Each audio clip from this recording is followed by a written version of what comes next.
Hey, what's up guys? This is Keith with Lawn Doctor. Today we're going to be talking about snow mold. Let's get into it.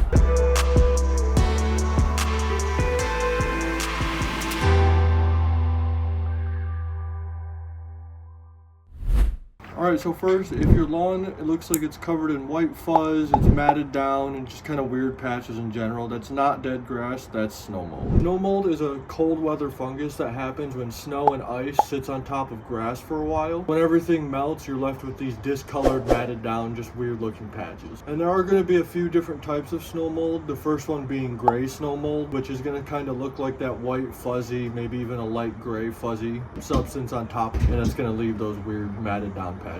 Then you have the pink snow mold, which is going to be a bit more aggressive, and as the name suggests, it's going to have like a slight pink hue or tinged around the edges, and it can actually take out that crown of the blade and make it so the grass won't bounce back when the conditions are right.